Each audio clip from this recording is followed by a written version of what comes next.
Boss. Pwede ba magpatid sa Kalayaan Hospital? Oo naman. Pwede. Sige, boss. Sakay niyo na ako sa Kalayaan Hospital, ha. Guys, masama kasi yung pakiramdam ko ngayon eh. Nagpatid ako ng tricycle dito sa may Kalayaan kasi iba yung pakiramdam ko. Masama talaga eh. Pakiramdam ko para akong nadenggoy eh. Pero parang iba yung pinagdala niya sa akin eh. Hindi naman ganito yung Kalayaan Hospital kasi sa Kalayaan Hospital pa nga pinanganak yung panganay kong anak. Ilang taon na yung panganay kong anak? 12 anyos na. Pero parang iba tong pinagdala niya talaga sa akin eh.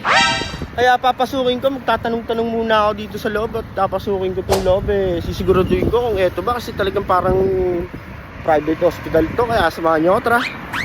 So, yun na nga guys, nakumpirma ko nga na eto na nga ang bagong Kalayaan Hospital, guys. Kaya naman ako'y gulat na gulat at hindi pa rin makapaniwala na eto na ba talaga ang bagong Kalayaan Hospital. Kaya naman samahan nyo ako, pasukin natin to, let's go. Pagpasok ko pa nga lang dito sa May Gedi ay bubungad na kagad sa inyo ang napakalaki nilang parking lot, guys. Bukod nga sa napakalaking parking lot ay secured ang mga sasakyan nyo dito dahil nga bawat kanto ay meron pang CCTV for safety, syempre.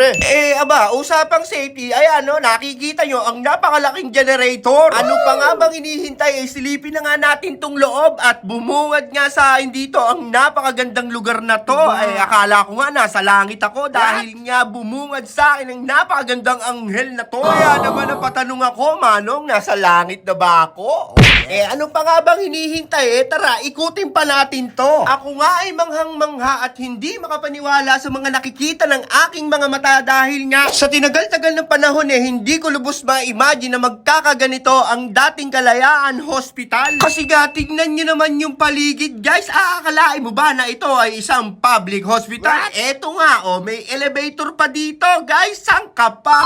Bali-balita nga, halos lahat nga raw dito ay libre. At sa itsura nga nito ay malapit na nga itong magbukas. Kaya naman shoutout sa mga taga-Kawit dyan. Sigurado po ako na hahaba ang mga buhay natin. Tignan nyo naman yung hospital bed nila. Tingnan nyo naman yung mga equipment. Bay, talaga naman sa Korean novela ko lang nakikita yung mga ganitong gamit. Kaya naman sa may mga nararamdaman dyan, guys, konting tiis na lang po at magbubukas na to. Pag ikay na-confine dito, wag ka magmamontage. Talagang pag nakita mo to, mapapamontage ka talaga dito. Fully air conditioner pa. Napakalamig nito. Preskong-presko rito. Kung ako, tatanungin nyo, pag ako na-confine dito, pandalas ng selfie ko rito. Siyempre, isipin mo ba naman ito yung dating Kalayaan Hospital? Sa tinagal-tagal ng panahon, ni sa panaginip nga, hindi ko naisip na magkakaganito to. Kaya naman ako'y lubos na nagpapasalamat kay Congressman Jolo Revilla. At siyempre, sa Team Puso't Malasakit. Siyempre, hindi mawawala dyan si Mayor Angelo Aguinaldo. At siyempre, kay Mami Army. Kasi ako, guys, talaga, kung ako, tatanungin nyo, pagdating sa Puso't Malasakit, sa Team Puso't Malasakit, tataya ko talaga, pati pato. Bukod nga kasi sa mga nakikita nyo dito sa part ng video na to, talagang marami pa silang magagawa kung sila ating susuportahan. Pinabago talaga dito. Sobrang laki niya. Hindi na, nasa second floor pa lang kami, guys, ha. Subukan pa natin mag-ikot-ikot. Eto nga, nandito na nga tayo sa second floor, Ay, Diyos ko po naman, ano ba naman tong mga lumalabas sa bibig ko? Puro na lang, kabitenyo, At mabalik na nga tayo dito sa part ng video na to, guys. Tingnan nyo naman yung mga equipment. Talaga naman, tatayo ang balahibo mo, Puro aircon, guys. Kahit saan ka lumingon, bawat kwarto may aircon. Abay, dambalasi. Bukod nga kasi sa napakaganda ng lugar na to, ubod ng laki pa nitong ospital na to. Kaya naman po, sa mga nanonood dyan, kayo na pong bahalang maghusga. Ayan naman po, nakikita nyo naman sa video na to, kayo na pong bahalang maghusga kung sino ba talaga ang may napatunayan sa kanila. Siyempre.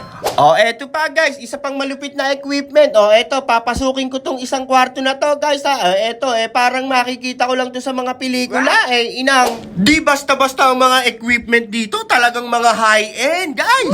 Ganito yung mga nakikita ko sa mga Korean novela, guys. Tignan nyo naman, talagang high-end na high-end yan. Alam nyo ba, guys, kahit sobrang laki nitong hospital na to, hindi kayo mapapagod. Kasi nga, ayan, nakikita nyo naman, may elevator. Diyos ko po, ang mga senior, mahal na mahal ng mga Team Puso't Malasakit yan. Eto, may chapel, guys. May chapel din dito, ha? Kitang-kita nyo naman. Ayan, chapel, yan ka na naman. Naaalala mo lang siya pag may kailangan ka. Lalapit ka lang kay Lord pag may kailangan at may problema ka. Hindi guys, biro lang naman yon. At guys, dumako naman po pala tayo dito sa part ng video na to guys. Dito nga pala dinadaan yung mga naka-stretcher ba yun guys? Correct me na lang guys ha, if I'm wrong ha. Napa-English pa tuloy ako dito. At nga pala guys, pinapaalala ko nga po pala sa inyo ha, nasa second floor pa lang po tayo. At dito nga meron akong nasipat dito. Ay, pasensya ka na Manong at napasama ka pa dito sa aking video. Tama sungkit naman dyan, pengin ng mga braso. At maiba na nga po tayo ng usapan. Dito nga po ay dadako na nga po tayo dito sa third floor. Samahan nyo ako, let's go! Guys, papanik naman tayo dito sa third floor. Diyos ko po.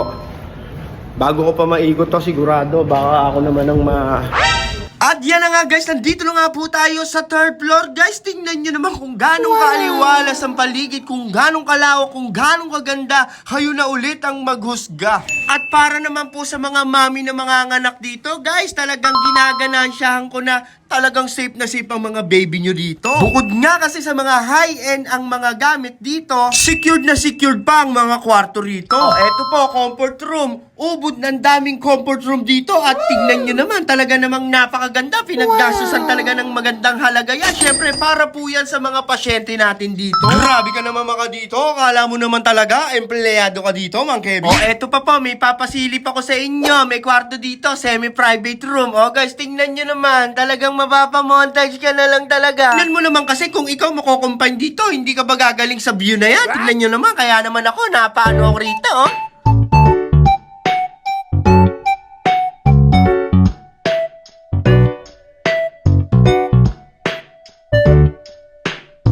Tama ka na nga, Mang Kevin. Puro ka naman bakit dyan. At ayan na nga po, nakita nyo naman po kung ganong kalaki ang third floor, ang first, second, and third floor, guys. At guys, take note, hindi ko pa naikot lahat nga kasi nga sobrang laki nito. Guys, meron pa nga dito, guys. Eto, dito. Ayan, guys. Ayan, may rooftop pa yan. Fourth floor, guys. May rooftop pa, Hindi na tayo aakyat dyan, syempre. Baka kasi pag akyat ko dyan, magandaan ako sa view, Mag-emote-emote na naman ako dyan, Para naman tayong Kaya naman po, inuulit ko nga po sa inyo na kayo na pong bahalang humusga, guys. Paki-comment naman po sa baba kung ano pong masasabi nyo dito sa Bagong Kalayaan Hospital.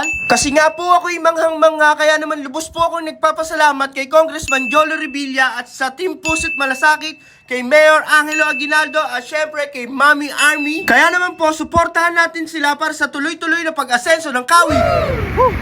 Guys, nakakapagod. Sobrang laki ng Kalayaan Hospital ngayon. Diyos ko, kung iikutin ko tong buong hospital na to, nakaw, baka makumpine pa ako dito. Ayan guys, nakita nyo naman kung gaano kaganda ang Kalayaan Hospital ngayon. Talagang hindi nyo na siya makikilala, guys. Dahil sobrang ganda niya. Kaya naman guys, ano pang hinihintay nyo? Pag natapos tong Kalayaan Hospital, una-unahan na lang po tayo makumpay. Hindi, biro lang guys. Kaya guys, sinisigurado ko sa mga Kawitenyos dito na pag natapos tong ospital na to, tong Kalayaan Hospital, hahaba po ang buhay ng mga taga-Kawit. Yan ang sigurado dahil sobrang gaganda ng mga gamit niya, guys. At eto pa ang malupit dyan, guys. Talagang lahat siya naka-aircon. Talagang napakalamig dito. Pag to natapos talagang komportable kayong makukumpine dito. Kaya naman patuloy po nating suportahan ng Puso't Malasakit, ang Team Puso't Malasakit at si Congressman Jolo Revilla para sa tuloy-tuloy na pag-asenso ng Kawit. Muli, ako nga po pala si Mang Kevin na nag-iwan ng salitang maniwala ka lang sa Diyos at sipagan mo lang sa buhay. Kung ako sa'yo, sumabay ka na. Peace out.